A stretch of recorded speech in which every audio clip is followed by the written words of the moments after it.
video was brought to you by Asia The Amazing Outdoors. Located in Woodridge, New York, you can enjoy the amazing outdoors in the Catskills. There's camping, ATV rentals, ATV riding lessons, guided ATV tours, and much more. Give them a follow on Instagram and shoot them a DM for inquiry. Or you can email them at asianewyork@gmail.com. Yo, what is good, YouTubes? It's your boy Ray, and this is the Everyday City Carry. And tonight, I've got a special guest.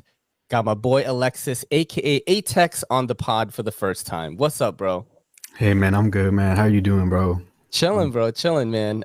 You're actually the first person I've met working at A-List CBD that I thought was like really, really cool. You know, there was this kind of like flow going in our conversation. We talked about a lot of stuff. I could tell that you were just like a fellow creator, like entrepreneurial spirit kind of person, you know? And yeah, it was just a good vibe, man. And every time you came in, it was like that. There was one time though you came in and you ever have one of those days where as a creator, you're feeling just like kind of like bland, bro. Like you don't want to do shit. And that was not the last time you came in, the time before that, where you were like, yo, you want to shoot some shit? And I was just like, nah, bro. No, yeah, I got that vibe, bro. And I was like, okay, well, I'm gonna let him do his thing. He seems busy, you know. Because I was kind of like, you know, I was kind of questioning what I was doing. Because I was putting up the, you know, the videos with the tits, bro. You know what I mean? And it was getting views, but at the same time, I was like, God, how long am I gonna do this? You know? But then I came to the conclusion that I should do it once. I should do it like as much as I want, but I should also use like other, you know, styles too. And it seems to like keep my sanity even. You know what I mean? I noticed though, like you were posting a lot more, man, like after, you know, that interaction we had at the shop. First of all, let me let people know in the audience that you are like a rapper, right? Yeah, man. Yep. I've been rapping since high school, like before that, but you know, in high school, I got all my equipment. So like around 2015, like summertime, fall time is when I started recording music professionally, I guess I would say, like taking it serious. So it's been good, like almost 7 years now, man. And that's my passion, man. Music, rapping, beats, you know.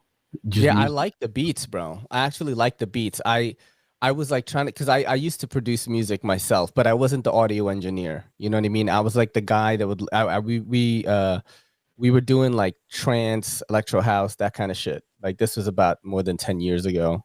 Wow. And so I would just lay out melodies and kind of the structure of the song, and I would write it out.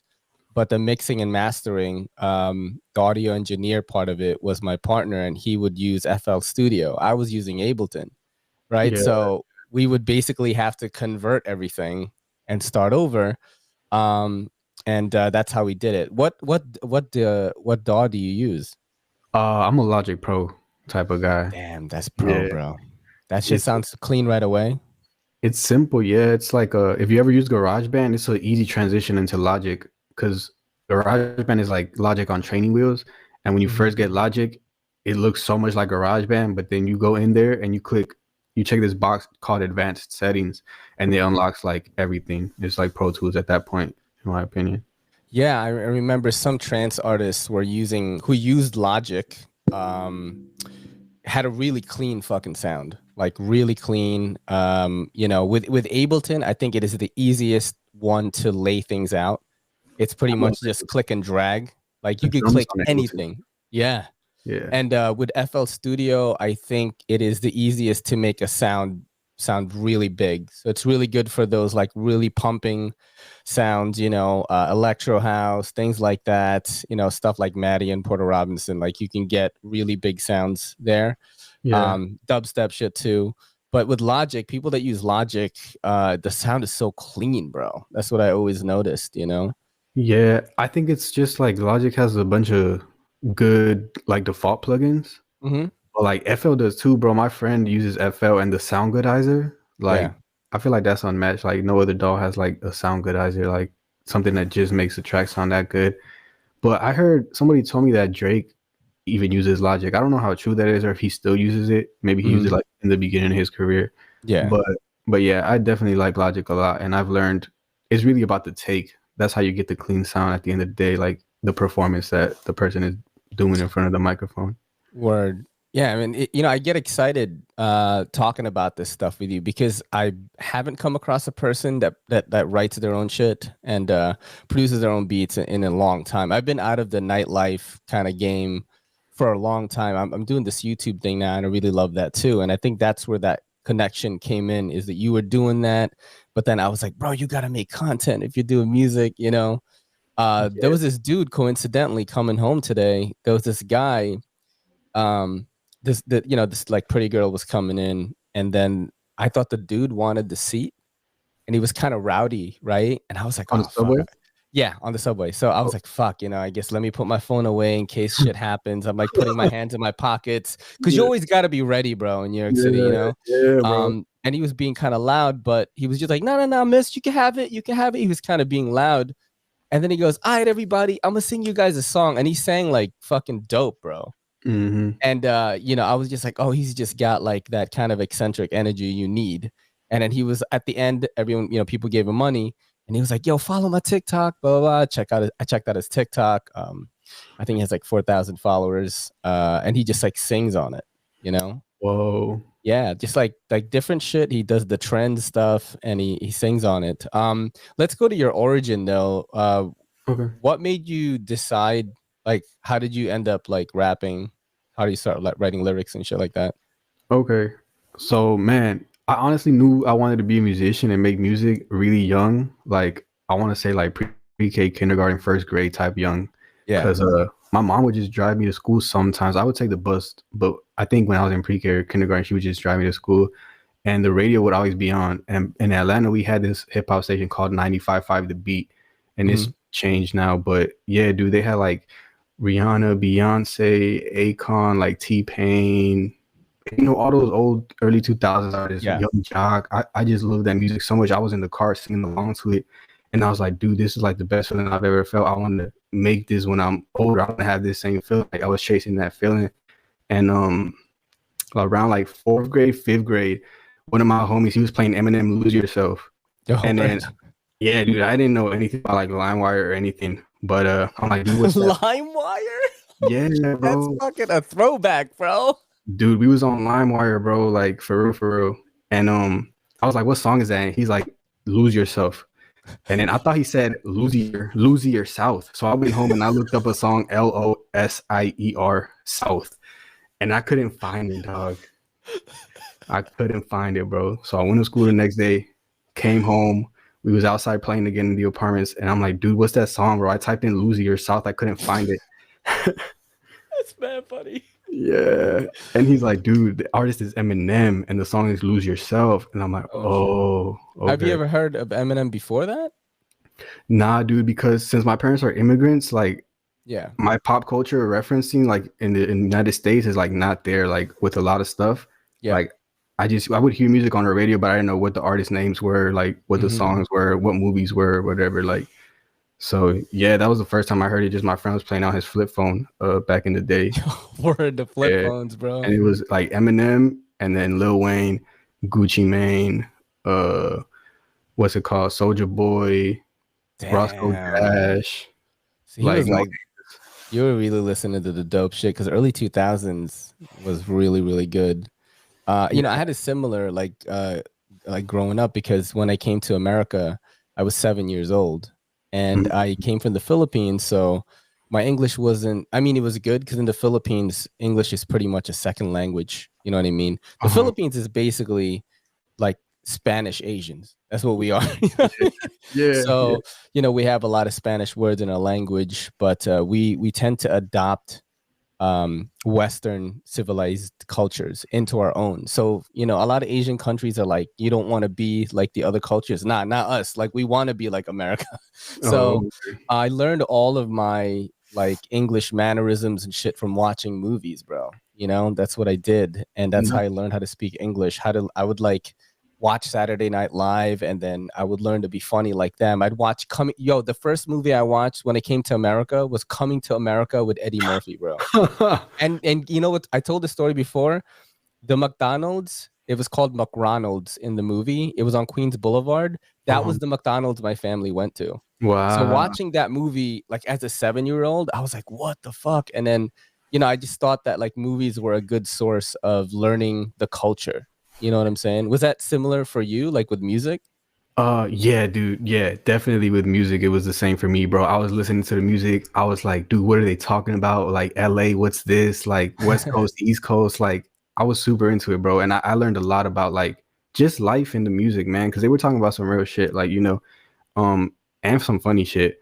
But yeah, they would always bring up like certain characters or pop culture icons in the songs or like movie titles. And I'd be like, dude, what is that? And since I was like the kid that would just like look up the lyrics. I used to go to this website, A to Z Lyrics, I think, and I would just look up all the lyrics and like just look things up I did, and I'm like, who's this or like who's that? Like, what are they talking about? So like for a long time, I listened to rap and just hip hop and just music in general to like just figure out pop culture, I guess. Like, put the pieces of the puzzle together. I totally understand that, man. Coming from a kind of like an immigrant upbringing, yeah, my mom too. She wasn't against like, learning. She was always like, no, you gotta like learn how to do this stuff in America to get ahead. My mom came here and raised 4 boys by herself, and we didn't have any money, bro. We were living like 2 families in an apartment, and then my mom basically now she's like fucking balling out of control. I'm not. I live in the hood. There's a guy fucking smoking crack outside probably right now. Yeah. But my mom is doing very well, and yeah, she taught me that value of hard work. How old are you again? I'm 24, bro. So I need to ask this kind of fashion question because you're a very fashionable dude.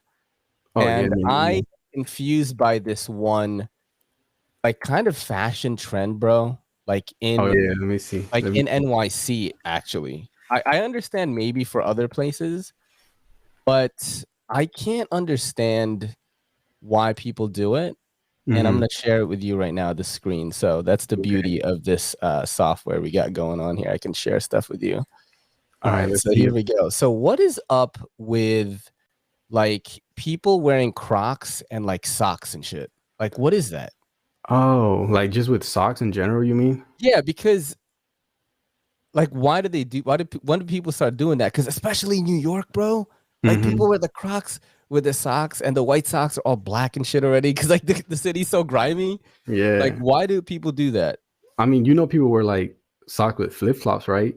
I think it's like... Yeah, when did that start, man? Like, who started that?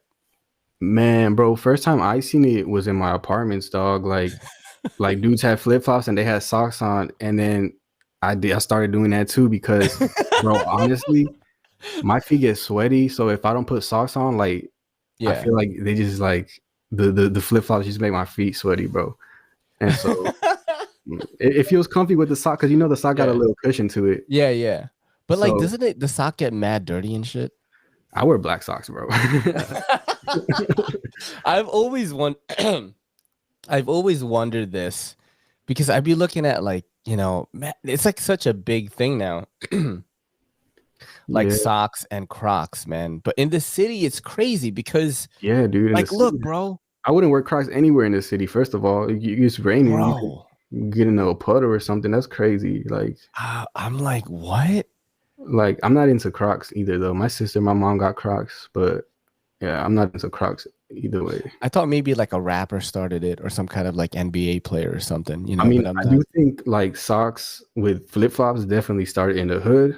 Yeah. And like aside from that, I think like the socks with the sandals, like the Indian guy sandals, like they started that. So it's like both. We gotta give both of them props, Word, yo, props to the originators of the socks with Crocs and sandals, yo. Yeah. I always wanted to ask a younger person that, man. So how did you get started with actually like when did you start actually like rapping and like writing your own lyrics? Like what age? Yeah. I want to say like 2008. I was like 10, like 4th grade, 5th grade era. Damn, dude. Yeah, dude. As soon as I heard like Eminem and Lil Wayne, I was like, nah, this is it. Like these are the dudes doing it at the highest level. Oh yeah. And it gave me something to like work towards, like a goal that I was like, I can be the best at this and work to be the best at this. And I know that's achievable because I like words. I like writing sentences. I've always been a good writer in school, like writing essays and stuff. My teachers, they would give me like an essay to write, you know, like the standard 5-paragraph essay, 500 words. And I would do that like the night before or like on the way to school, turn it in, and then I would get like an A. And dude, like, same. yeah, dude, they just, I just like writing. And, but like the dude that actually taught me how to rap, his name is Malik. And he was like spitting a rap, and I'm like, dude, you rap? And he's like, yeah. And I'm like, dude, I want to learn how to rap. Can you teach me how you wrote that? And he's like, yeah, dude. And he just spit his rap. He's like, I figured you was weak because I figured you for every trigger you reach, simply with my figure of speech. Because every word I write, I don't recite. It's off the top of my mind. It's not hype. And then I forgot what else he said, but I like remembered that. And I just kind of like reverse engineered it in my head, and I broke it down. Like, why did he say this on this line, then this on that line? And once it like started clicking, I'm like, let me try doing it with my own words. So I went home, opened my notebook, and just started writing words like inspired from like Eminem, Lil Wayne, from what my homie Malik had told me, just thoughts that I believe, like fuck the government, like this shit, fuck this shit. You get money, bro. Like the poor people are gonna rise up, type shit. Yeah, that's dope, man. You got to write about what inspires you, what you're feeling. You know, it's a similar, like with YouTube. When I first started this and I was just doing knife reviews, you know, I used to spend so much time creating these elaborately edited reviews. You know what I mean? Like I would shoot for like 2 hours and then I would edit for 6 hours, just one video. And it would be like a 7-minute long video. You know what I mean? And I try to do that at least once a week, right? And I was keeping up with it. That's how I kind of like made my name in the knife community at first. But it wasn't until I started this podcast, which is now over 200 episodes, you know, not including the Patreon. By the way, bro. Thank you, bro. Yeah, you know, and then my wife and I do the Patreon. Shout out to patreon.com/everydaycitycarry. You motherfuckers should get on that shit if you want to see my girl and me do wild shit. Not like OnlyFans though, but I mean other types of wild shit. But you know, it wasn't until I started showing my personality and like things that I like doing outside of the hobby that people started to really fuck with what I was doing. Like, you know what I mean? That's why, you know, with lyrics and like music, it's definitely got to come from like your own experiences, you know? Yeah, and I feel like it's a lot of community too, like in terms of the podcast game. Like I feel like you built a big community. Like you approached me the first day I met you and you're like, dude, you would be good on my podcast. And I'm like, wow, bro, that was like so open. Like we just met, but like I appreciate that. Like I can. Oh, thank you, man. There was a good vibe. That's why, you know, and I can tell right now, since we fucking talked for 17 minutes already, it seems like 2 minutes. You know what I mean? Yeah, it's gonna be, you know, a good episode. I've had podcasts with people where I had to not air it. Because it's just sometimes you don't like mesh with the guest, you know, like the guest has to give as much as you're giving, you know what I mean? So, you know, that's the thing. But yeah, man, I knew right away. I was like, man, I think this kid is gonna be something, you know what I mean? He's working really hard. And you know, you told me your story and I was like, damn, this is crazy. Like he thinks like this already, and you're so young, you know. When I was your age, bro, I was just I sound like an old man, the fact that I said that right now. When I was your age, I was just doing mad drugs, like more than weed, just going crazy, you know, partying as much as I can because I don't know. I guess like when I was younger, all I did was like the right stuff. Yeah. And then I got to, you know, I met like a crazy girl and fucking, you know, shit like that happens. And then, you know, next thing I know, I'm 41, bro. I'm working in a CBD shop. So let's talk about like your process of like writing a new song. Like, how do you go about doing that? Like, what's the first step, or is there one? Yeah, there is. First step is always just get a beat. Like, if I have to hit up my guy, Chris Fuego, or like whoever, or like just check my email or check like some folder in my hard drive with beats, I just play a beat, see what I'm vibing with. Like if I have to like the music first of all, right? So I'll get the beat. Once I choose the beat, I'll just let it play in the background and start freestyling, start flowing something like, you know, and eventually some words will come to it, man, and I'll start typing them in my notes, and I switch it up every now and then. Sometimes I'll do that. I'll like write a little bit and then record, and sometimes I'll just freestyle, and and then I'll freestyle like a song for like the whole beat, and I'll mess up, and I'll be like, that's okay, because I'll freestyle, sit for like 5 minutes without listening to it, come back, play it, and then I'll be like, oh, this part right here, this is really good for a hook. Let me save that. I'll write that down. Like 30 seconds passing the song. Oh, this one bar right here too. I like snapped right here. Let me make sure I write that down and include that.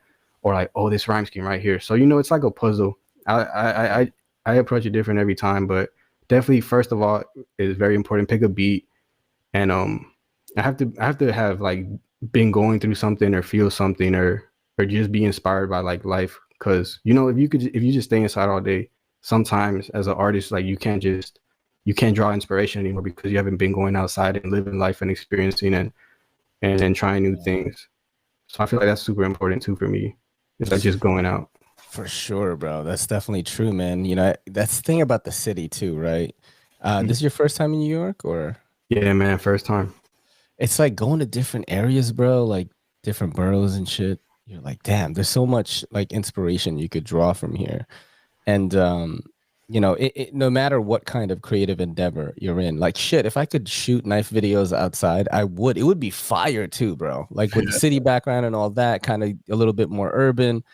I used to shoot videos on a balcony, a really like kind of like old, not rusted so that I'll die and it'll fall, but it was kind of rusty, definitely New York kind of vibe.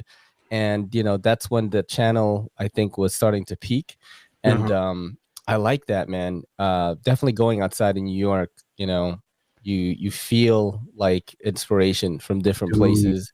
Yep. Yeah. What have you visited here? All right. So I saw you went to the MoMA, right? Yeah, I went to the MoMA. Same day I went to Central Park, and it was raining that day, bro. It was cold. Oh shit! I was walking in the rain. My umbrella was like going crazy with the wind.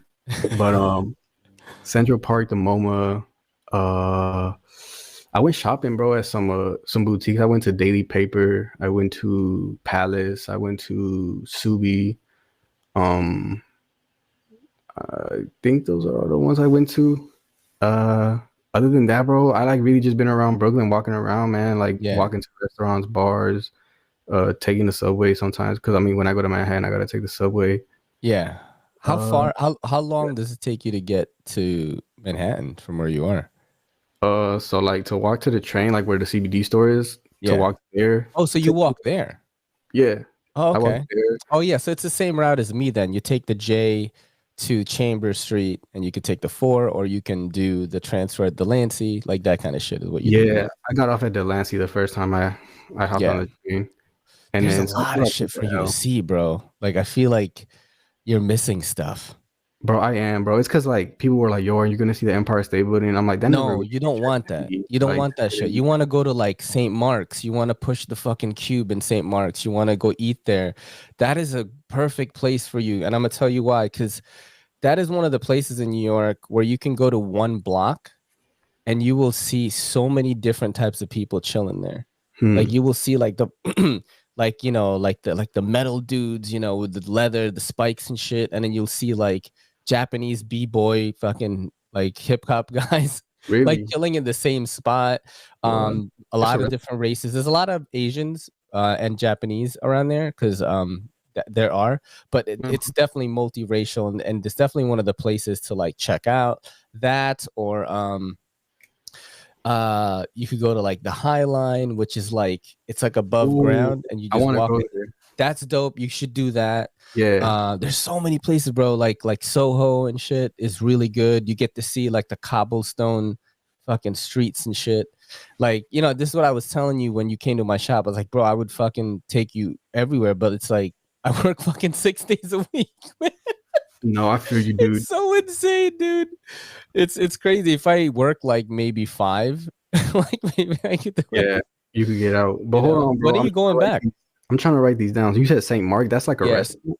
No, St. Mark's is like an area, and you will fucking love it there, dude. You'll be like, holy shit, it's so busy. Is it in But Manhattan? it's not like a Times Square busy. It's not like tourist busy. These are like New Yorkers and like grungy people. Yes.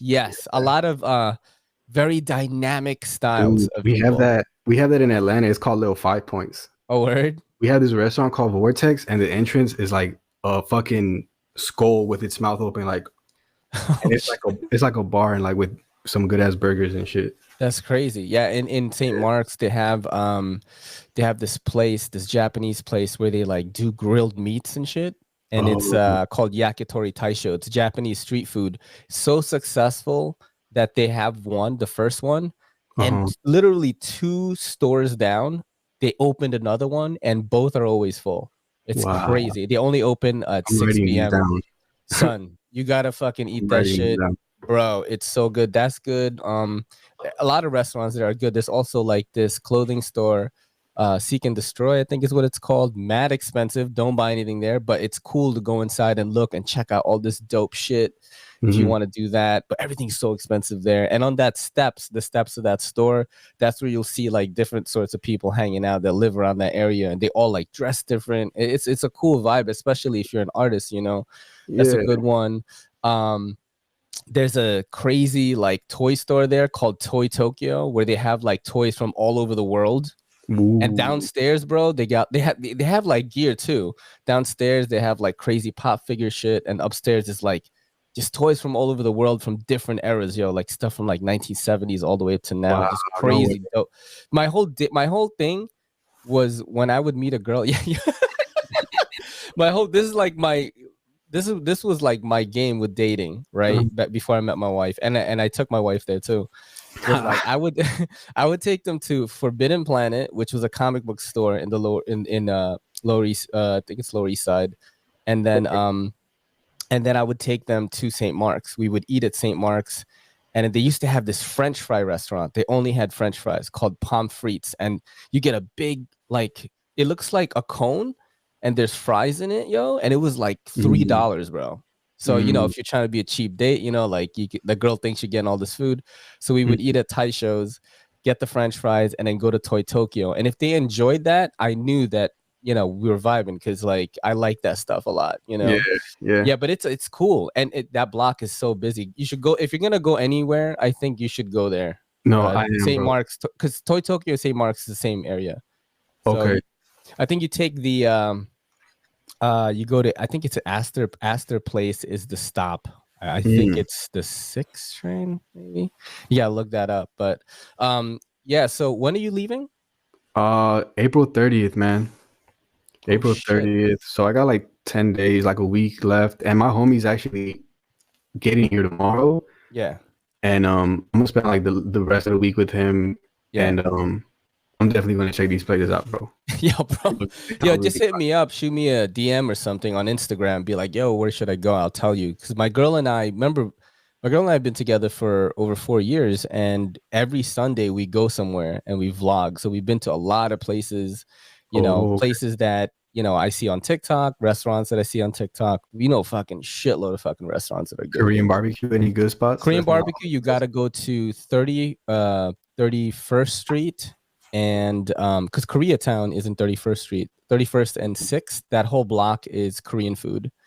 You can get Korean corn dogs, bro. That shit is mad good. They have these donuts made out of mochi. That's mad good. Yeah, so it's 31st and 6th. I believe it's 6th. Just Koreatown. Look up K-Town NYC. You take the F train there. You can take the F train right there. Okay. And the yellow line goes there too. So any of the orange line or yellow line. People are listening are like, what the fuck are you guys talking about? Yeah, all of these places, by the way, for people in the audience or people just listening, is like some of the best. Like if you came to New York City and like Kelly and I were free and we did some sort of everyday city carry meetup, like these are the places like I would probably go. I wouldn't take you to like Statue of Liberty or like, maybe I would show you Times Square, like maybe, because at night it does look kind of dope, even though it's very touristy now. It still looks like crazy if you go there at night, you know. It still feels like the movies. Yeah, it's different than when I first got here. When I first got here, Times Square was fucking dangerous, bro. Like you do not want to go there. In like around the 80s, early 90s, you do not want to go there. But now you can go there and there's all these billboards and shit. It's pretty wild because sometimes I would see my homies from Twitch, like they have their billboards because they're doing like well, and I'm like, oh shit, bro, I saw your billboard. Yo, that's fire. And Yeah, that one's kind of cool just to see like the metropolis of it all, you know. Okay. But I would only check it out at night. Really, during the day it's kind of lackluster. There's a lot of tourists. At night it's like all neoned up, and you're like, oh shit, like, you know. Okay. Yeah, that's a good one. Oh, we got a fucking special guest here, bro. This is my cat Robin Williams. Yo, he's pretty big. Shout out to Robin, bro. Yeah, he's pretty chill. He lets you do whatever. Fluffy. Yeah, he lets you do whatever you want. You want to say hi, buddy? Dude, cats love me, bro. Like, I get around my friend's cat, and it's like she's making love to me. I'm like, yo, you gotta chill out. All right, bud. Got to do the podcast, all right? Yeah, my girl is getting a tattoo right now, or should be maybe co-hosting this. Hold on, she just hit me up. Oh, go ahead. No, it's cool. It's cool. I just want to make sure she's all right. Oh, so, what inspired you to come to New York City? Like, what made you want to come here? Man, just a lot of things. I came here a lot because for inspiration. I came because my friend moved here, and he said I should just try getting out of the place that raised me, basically. Mm-hmm. And I also came for some answers, man, because like we just said, I've been living with my parents for like 24 years. And I thought it would be super valuable for me to get out and go to a place I've never been to for a month and just figure out the ins and outs of life, you know, because when I'm at home, my mom makes me food. I'm not going to lie. Like, I have unlimited amount of food to eat. And being out here on my own has definitely helped me prioritize a lot of things, like learn what do I want and not want out of life, what do I need and what I don't need, what type of lifestyle I want. I've always known I'm an introvert, but like living on my own, I realized how much of an introvert I actually am, and I'm happy with it. Mm-hmm. And like how happy I am with just like a simple life, man. Like if I could go out in the country, have a nice house with like some cows, some goats, my dog, like I feel like I would be happy doing that, bro. Like, you know, like just coming to the city made me realize like I'm not a city person. Like I love the city. Like for the reason you said earlier, like you can just walk outside and it's inspiration. Like when I go walk to the bodega, it's like I just feel happy, bro, like that I got outside the house. Mm-hmm. But I do appreciate nature a lot, and being here made me miss nature a lot back home in Georgia. We have like a bunch of cool rivers and like national parks and stuff like that, like forests, the woods, like, and I just miss nature, bro. And so that's the main reason I came out here. I came to network, work on music with people, work on like some videos, just to see what the city had in store for me, because I've never been here, and I could have gone to LA, but I'm like, nah, let me go to New York because I've never been there. I'm gonna be the most uncomfortable there. And so I think you made the right decision, bro, in coming here, because I feel you on the nature part, man. You know, I went to Hawaii recently, and then I went to North Carolina, and those are the two places that there's a lot of fucking nature, bro. You know what I'm saying? Yeah. And I've lived in New York City since 1987. And I've had a few short breaks. I would go to the Philippines for a year there and then come back. But most of my life I spent in New York. And I do love it. But even me now, like I hate to admit it, but I think like maybe we're going to move. And I think it's time for me to move to the next thing. Wow. You know, with my girl getting a job in the medical field, she can really be anywhere in the country. There's always room for medical workers and shit like that. But I feel you on the nature part, man. I actually, one of the shows that I love watching, and this is crazy for a New York City person to say, is like I love watching this show called Meat Eater on Netflix. Okay, it's a hunting show where the guy is he writes very eloquently because he's always been a writer, but he's also a hunter, right? And he's like an amazing chef. He's amazing at cooking wild game. So whatever he hunts, he'll cook some dope shit at the end. And every time I'm like, damn, I want to go hunting, you know, I want to like provide my own like meat and stuff like for my family, right? Rather than buying it at the grocery store and shit, you know, stuff like that. And I'm always like, man, that looks so peaceful, yo, like being in the woods and like you have to like be patient and all that. And I'm always on the go in New York. You know, it's always go, go, go. And I think going to Hawaii and having that week of just not having deadlines really was fucking amazing. We're going back in end of May, pretty much.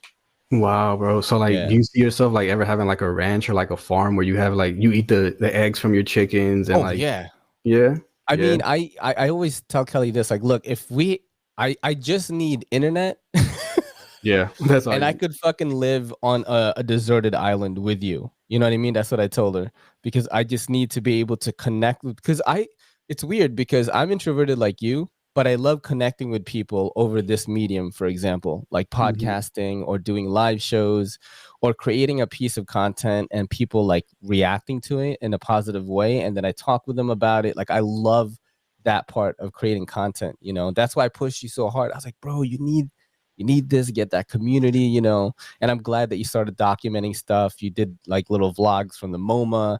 It's really important to do that. And I think it's a good break from you like writing music, but you're also doing creative shit still. Yeah. You know what I mean? Yeah. Yeah, it works out like a different part of the brain for sure. Like even on my YouTube now, I'm leaning more into the vlogs, because once you told me like how to talk to the camera, it's like, okay, now I know how to talk to the camera. And I'm like, okay, I like fashion. So like I'll do like, I just made a video and I edited a video where I did like a fit review where I like reviewed what I'm wearing. Like I did one for one day, then another for another day. So it was like 2 fits in one video. And yeah, man, it's fun, bro. Like these days I'm treating this stuff like as a hobby, and that like takes a lot of weight off my shoulders, because I can go make money doing other things like the construction thing that I do. And that's your main gig, right? Is construction? Yeah, that's my main gig. And you like work a lot doing that? Yeah. Like 5 days? Yeah, 5 days. I've been doing that since I was like 17, like every summer, because I was in school and then I was in college. So the summers I would go work. And damn, you must have money, dude. Dude, I have a little bit saved up. I with money, bro. I'm young, bro. So I do like a lot of money on like restaurants, bro. Yeah, one summer, bro. I'm not kidding you. I got a credit karma app, and I swear all I bought was food that summer. I ate out, but when I checked the app at the end of the summer, I was amazed. I'm like, yo, I spent $8,000. Like, like, bro, I didn't even know I made $8,000. What the fuck? And then I was like, that's crazy. Nah, bro. Next year I gotta save. And yeah. So that could definitely happen, bro. Especially eating out all the time. It'll happen, man. You know, I think we eat out like once a week, like my wife and me. I eat boring ass shit, man. I've talked about it on my podcast before. Just at the same shit every day: ground beef, string beans, potatoes, rice, 3 times a day. You know, 2 protein bars a day, a double protein shake a day, and a bag of protein chips at the end of the day. That's all I eat every day for 6 days. That's what I eat, the same thing. And then on Sunday, that's when I'm like, I could do like my cheat day, and I'll just eat whatever I want, go out with the lady, you know, try this restaurant, try that, eat some popcorn at the movie theater, like stuff like that. But for 6 days, I eat super clean because like I'm trying to get swole, bro. Yeah. You in the gym like that? I work out at home like quite a bit, like a lot. I work out at home a lot, 6 days a week. I probably should, you know, I'm just gonna show it to you right now. I showed this on my live show last night for the first time, and people were like, "Yo, that's crazy." Show you this. I love at-home workouts. I got like some resistance bands, and I do them every now and then, but I'm not consistent with it like I should be. Cause I was like so skinny, bro, before. Here, let me share this right now. Boom, boom. Isn't this dope? This platform, yo. Yeah, like share shit. What is this called? Pretty cool. This one is called Streamlabs Melon. Oh. And I used to use StreamYard, which was $49 a month. This one is only $15 a month. It's like a huge difference. It's pretty much the same. So like this is what I used to look like here on the left. Wow, bro. And this is me today. Compared to that, you are swole, bro. Yeah, I mean, I gained like almost 30 pounds of muscle there. I was 120 pounds before or when COVID started. Wow. So this is just a year's worth of lifting at home. Can you imagine in 5 years how jacked I might get it? I might do the fitness industry shit because, bro, you know, if you do it, I'll sign up. You could be my trainer. No, my girl was the one that did it. We were watching UFC. I think we ate like a Delta 8 edible or something. And we were watching UFC, right? And I was like, yo, I want to look like there was some Asian guys. I'm like, I want to fucking look like that. And my girl is a certified personal trainer. She actually still has clients. And she just did a plan for me every day for 6 days. And I just follow that thing exactly. I have not deviated for a whole year. And it's fucking work. Dude, eating boring is not fun, but it's the only way I can eat healthy. Like if the food is bland, I can eat healthy. When I try to like make healthy food taste good, that's when I start just like going off the rails. So I feel you on that, bro. Like on your diet regimen, and I commend you for sticking to that shit. No, thank you, bro. It's fucking, I think I got addicted to like looking better and better. Like after 3 months, I was like, what the fuck? That's what happened. And then I was like, okay, let me see what happened in 6 months. Let me see what happens in 8 months. And then I think yeah, actually April. This is for no, it's next month is 1 year into me lifting. Actually, it's next month. Wait, so yeah. So like, when did you get the tattoos? In that first pic, you didn't have them. Oh, this tattoo? Yeah, like it's all over your body, right? Yeah, I know I did. No, it's just my arm. There was this video game called Tekken, bro. And this right here is the main character's tattoo, Jin Kazama. And then my boy, who is a tattoo artist, he stayed with me at one point in my life, and he lived rent free, and he just gave me this whole tattoo for free, dude. Wow. Yeah, this shit would have been like $3,000. Yeah. Yes, I got it for free, and I had it in that picture. I've had it since I was I want to say 20, maybe 22 years old or something like that. Do you have tattoos? Yeah, I have two. I have one on my forearm. Let me see if I can get it. Yeah. It's like a butterfly knife, actually. Since oh shit! With a butterfly on it. Yeah. You can kind of see it, and then I have another one on my thing. It's unfinished. This is my first one that I got. Oh shit, dude! That must have hurt, huh? The ribs, bro. It hurt a little bit when it got like to the fatty part, like where my underwear is. Like, it stung right there. But yeah, it's like the Virgin Mary. It hurts, man, for me. Like on the bone part. It hurt like around my nipple too. Like, oh yeah, for sure, yo. That's crazy. When did you get that? 20. I want to say like 2018. Like that was my first tattoo. And my mom was in Mexico at the time, so I got it. And then what did she say about it? Does she know? Yeah, she knows. She knows. And then I just showed it to her when she got back, and she just had like a blank stare, and she's like, "What is that?" And I'm like, "It's the Virgin Mary." She's like, "Who is that?" It's like, "Who is that? Is you, mama?"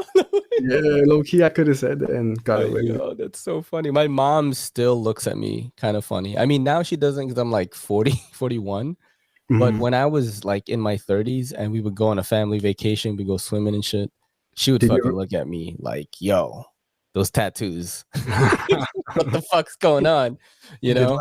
Did she know like you ever did drugs, since you were like telling me like you were doing drugs and stuff? So it's funny you brought that up. And people that listen to this show a lot, I'm really afraid because my mom does subscribe to my show. Like she watches my live shows, and I've talked about it there. Like my mom has gone on YouTube, my YouTube lives, and literally went in the chat and be like, "Hi son, this is your mom." And I'm like, the first time she did it, I almost started crying, bro. Like I was like so shocked. Yeah. And there was a bunch of people in the room. So I was like, "Hey mom, like thanks for coming. Like, look, there's a lot of people in the room. Like your son's not a loser, you know what I mean?" Yeah. Yeah. And I was like, "Yo, I love you," and all that. But I'm not scared because my mom really loves where I am right now compared to like the troublesome kid that I was. Like, bro, you are so much more responsible than me. When I was like in my 20s, bro, I was fucking lost. I was just like hanging out with the wrong people all the time. I think music probably did it for you. Like I didn't have that.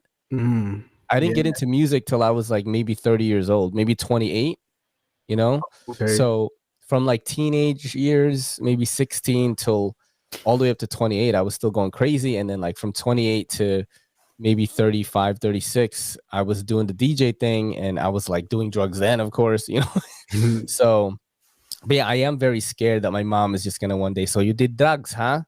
Oh, fucking doing drugs, my son." Yeah, bro. But like, but now she likes what I'm doing. She's like, she can tell I'm happy, I'm married, I'm responsible, I work out, like I come to the family gatherings and stuff. There's no more weird stuff going on. Like there's no surprises. I think that's really what what moms want. Like how's your mom with the rap stuff? Like how does she feel about that? All right, so like a while ago, I think like in January, February, or March, my friend stayed at my house for like a week, and he's like, I met him through music, so he's like my music homie. He's like one of my best friends. Shout out Ifoji. And so he was staying at my house, and I was going to work, and so he would like chop it up with my mom and dad. And he's like, yeah, he's like, Atex. He's like, that's your son's like stage name. And then they're like, oh, for real? And they're like, he's like, yeah. And then they were just asking him, like, he was just telling them like that I make music and it's good. And then they were like, does he plan on making any music in Spanish, basically?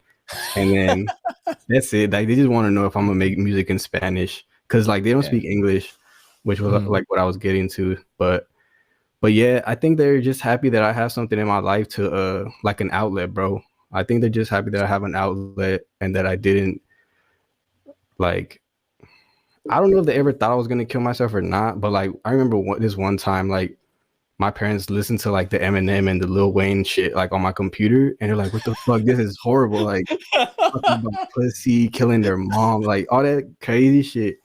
Word. Dude, it was bad. And then they were like, yo, delete all that music, we're gonna take it away. And I basically like threw a fit. I'm like, nah, dude, this is like my life. I started crying, and I was like, dude, I can't delete this shit. Like, this is like what gives me peace. And like after that, I think my mom saw like that music was like what kept me at peace, what brought me a joy. So I think they're just happy that I'm doing it. They really only thing they ever wanted from me was to go to college, bro. Like from the beginning, they just wanted me to go to college. Did you go? I did, just for them, bro. Like, you finished? Yeah, I finished, bro. Like, what did you major in? In film and media. What? Music, so you know like you know like how to edit and all that shit, or? Yeah, bro. It's actually like they taught us how to edit like plot wise in school and stuff, but like all the stuff that I was like self-taught with everything, so I kind of knew what they were doing. And they taught us like some tips and tricks, I'm not gonna lie, but most of it in my school was like not hands-on. It was mostly like academic stuff and like studying film. And like, oh, the person that created the first camera in 1936 or whatever, like that kind of shit, right? I went to music production school too for like dance music, and I hated that, bro. Like I'm just like, just teach me how to use the DAW, bro. Teach me how to use Ableton. I don't want to know who created the first drum machine. You know what I'm saying? Like shit like that. You know, sometimes it's cool. They would show me they show me some nerdy ass Japanese dude that like I forgot what video it is. I wish I could show it to you. It's like a commercial for like Casio or something. What? And this Japanese dude is like nerdy as fuck, bro. Like broken English, that kind of shit. Yeah. And he looks, glasses. From what I remember, he had glasses on, and he was like, this is how you play rock and roll, like the drum part. And he would start fucking killing it.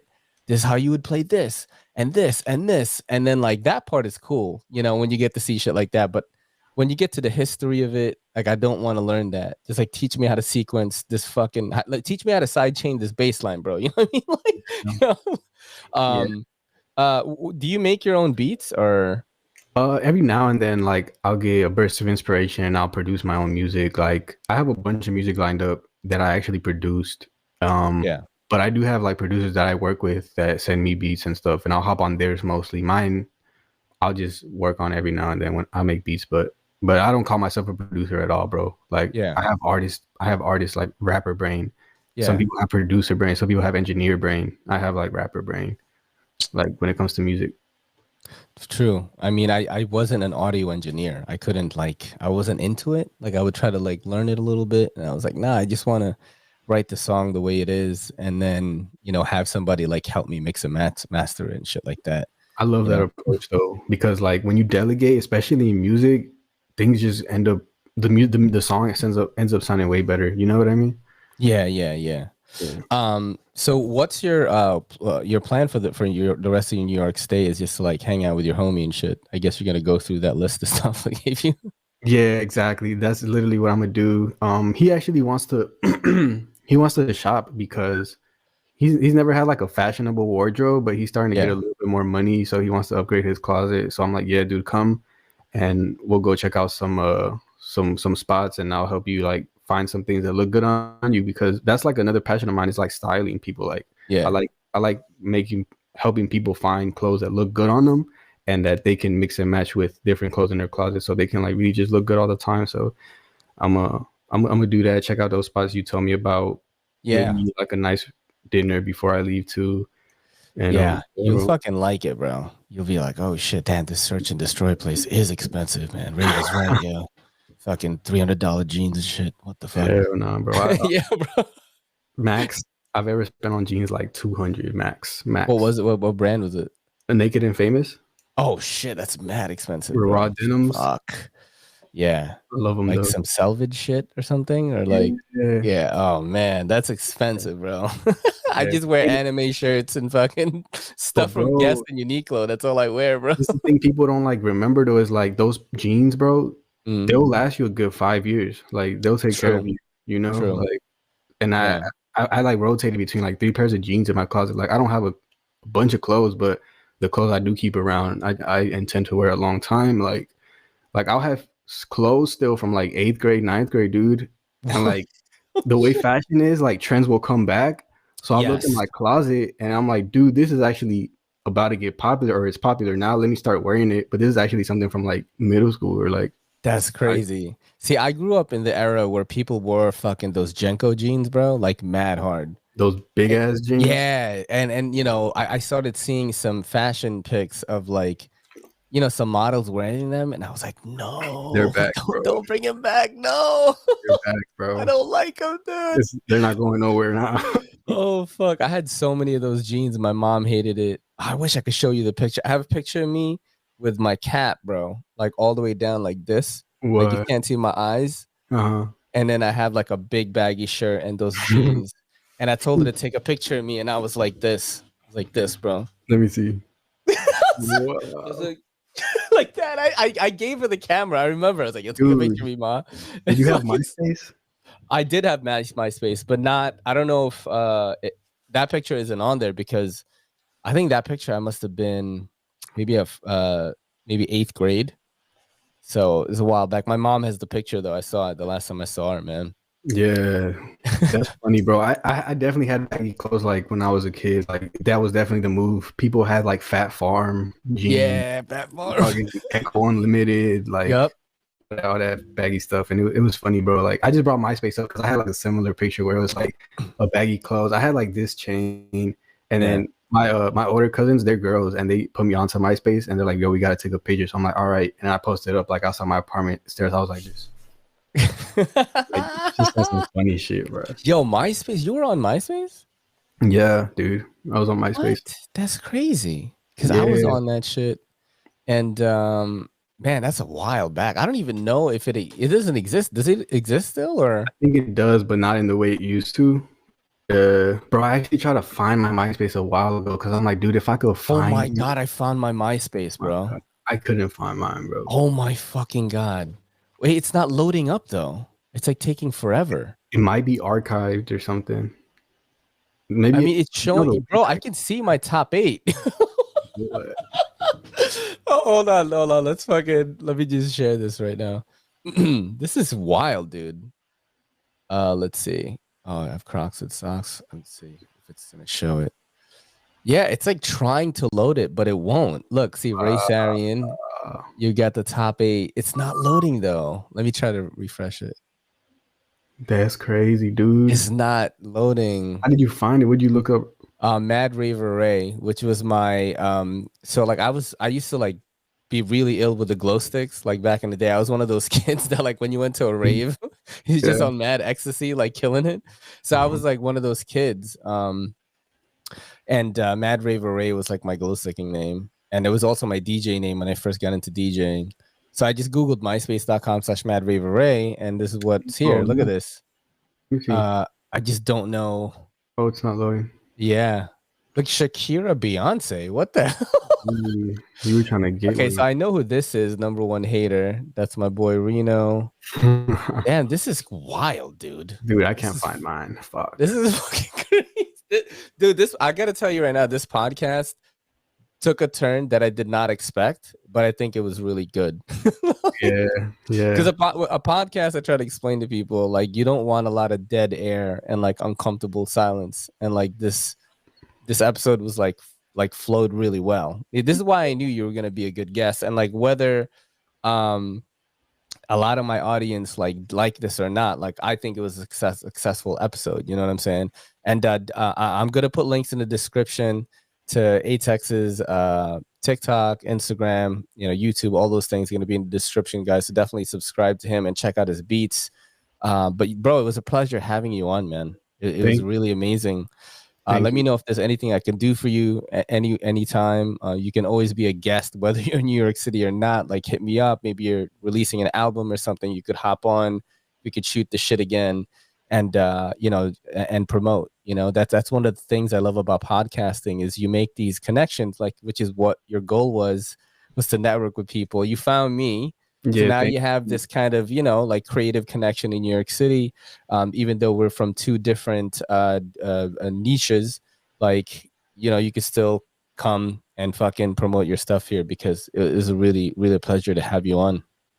Thank you, man. It was a pleasure being on, man. I appreciate you inviting me, like, just being so open and helpful to me. Like, it's like a big bro vibe, bro, and I really appreciate it. Bro, I really felt that, dude. I really felt that, man. When you fucking came to the shop, I was like, I like this kid a lot, like, I really think that you're off to a great start, bro. Like, you're really young, you work hard, you fucking, passionate about shit. And just like I said before, if you keep working the way you do now till, like, you're my age, bro, you fucking would have amassed, like, something, like, amassed a bunch of shit that you did, and I think you're gonna be really happy, man.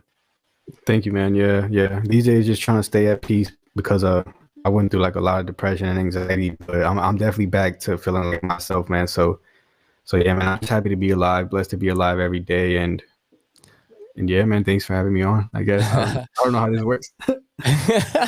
That's a perfect way to end it right there. Everybody follow Atex on all the links in the description. This is your boy Ray and Atex, and this is the Everyday City Carry saying peace. This video was brought to you by A-List CBD and A-List Unlimited. Are you tired of looking through CBD products and not knowing what the heck is going on? What are these products even? Do you hate going to smoke shops and people there don't even know what they're selling? Come through to A-List CBD and A-List Unlimited. We actually test the products ourselves. That way we can give you an accurate description of how it works and how these products will make you feel. We carry trusted and proven brands like CBDMD and 7th Hill CBD, as well as other smaller brands that we like and trust. Give us a follow on Instagram for updates on restocks, new inventory, and sales. We also ship to all 50 states with priority shipping. Just send us a message on Instagram. This video is brought to you by the Beautiful Leather Goods by Andar. All products are 100% full grain leather. Orders over $35 get free shipping automatically. You get free exchanges and a 90-day return policy. Maybe you want to pick up the Apollo. Or if you're like me and you want to go super minimal and slim, you'll probably check out the Monarch. And our wallets have this cool, unique pull tab. They go like this, getting your cards out. That allows quick access to your cards. Head over to andar.com and use promo code EDCC to get 15% off your entire order. Yo, don't forget to hit that subscribe button, and don't forget to hit that bell icon so we can squad up in the comments.